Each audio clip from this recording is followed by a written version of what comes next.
So I wanted to talk a little bit about budgets. So, Okay. We're talking about duty of care. If somebody was like, I've sort of understood a little bit about this topic, but not a lot. You're explaining a lot to me. Mm-hmm. I do value people, but how much is this going to cost me? I'm just curious. So how should people think about this in terms of their budget? And should ROI and duty of care ever be mentioned in the same breath? Mm-hmm. I think it's something that's important to mention in the same breath when it comes to, again, the value of your employees. What is a life worth? From that perspective, I don't think that you can put a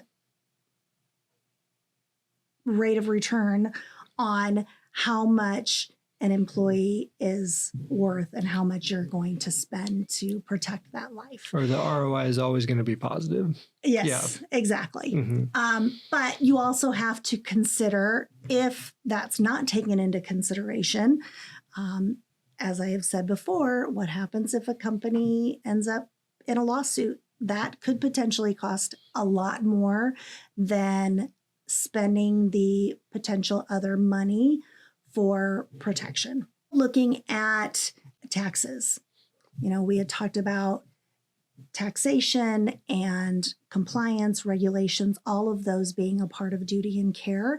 All of those come with legal fees. So building some of that into your budget to make sure that you have that protection for your employees is going to be important. But we also don't want to really have to go above and beyond to budget for something that you're going to be paying for and be protected from with those relocation management companies' assistance and tax providers' assistance, visa and immigration. Yeah. It's like striking a balance like with anything. Exactly. Yeah. And especially to, paying for the knowledge, if you need some help figuring that out, finding somebody who does this, who knows exactly what to do for those companies, it'll pay you back. You may not, I feel like what you said about legal fees, and if something were to happen, that stuff is very costly versus just paying for somebody who's done it before, who can tell you exactly what to communicate and how to set things up. You have to trust the process in a lot of ways. Yes, absolutely.